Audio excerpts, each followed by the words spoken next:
The mirror that remembers. They say every house has memories, but some memories never fade. When I moved into the old apartment on Willow Street, I wasn't looking for anything fancy. Just 4 walls, a roof, and a place quiet enough to write. The landlord was too eager to rent it out, though. He gave me the keys at half the price without much negotiation. That should have been my first warning. The apartment was dusty, but livable. The only thing out of place was a large antique mirror in the bedroom.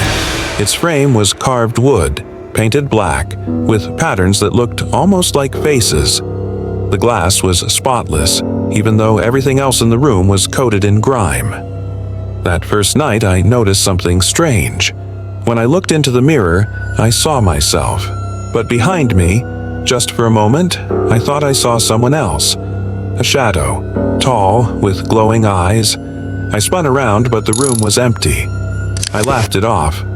Just exhaustion, I told myself. But the mirror had other plans. The second night, as I brushed my teeth, I caught sight of the reflection again. This time, it wasn't just a shadow.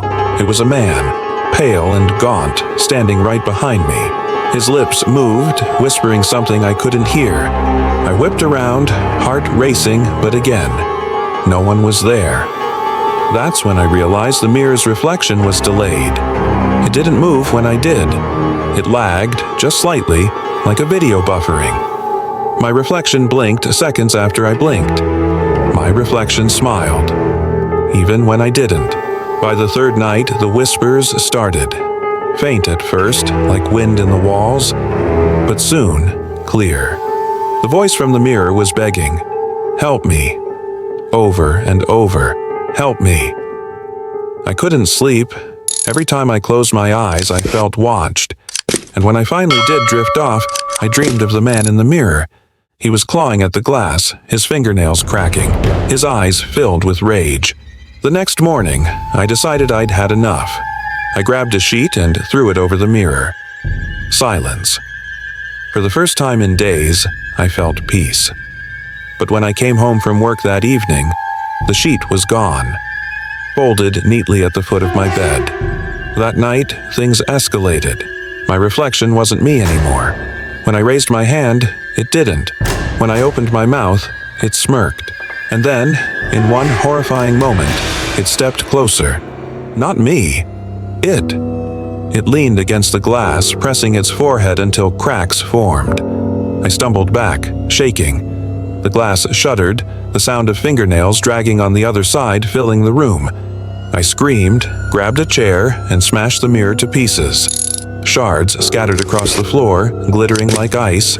Relieved, I collapsed to my knees. But then, the whispers grew louder. I looked down and my blood turned to ice. Every single shard reflected the man's face. Dozens of him, all whispering the same words. "You let me out." The lights flickered, the temperature plummeted. A shadow rose from the broken pieces, forming into something solid. His body was twisted, broken, but he was free. And he was smiling. I ran for the door, but it slammed shut. The shadow's hand gripped my shoulder, icy cold, burning through my skin. His voice echoed in my skull. "Your turn."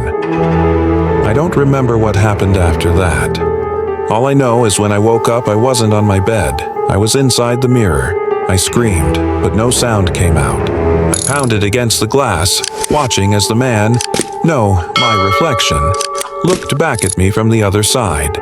He picked up the broken shards, placed them neatly in a bag, and carried them out. Now, I can only watch. Watch as he lives my life, in my skin, with my voice.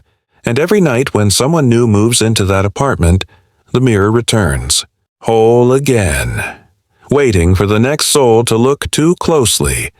So if you ever see a mirror that doesn't quite reflect you, don't stare too long, because the mirror remembers. And once it remembers you, it won't let you go.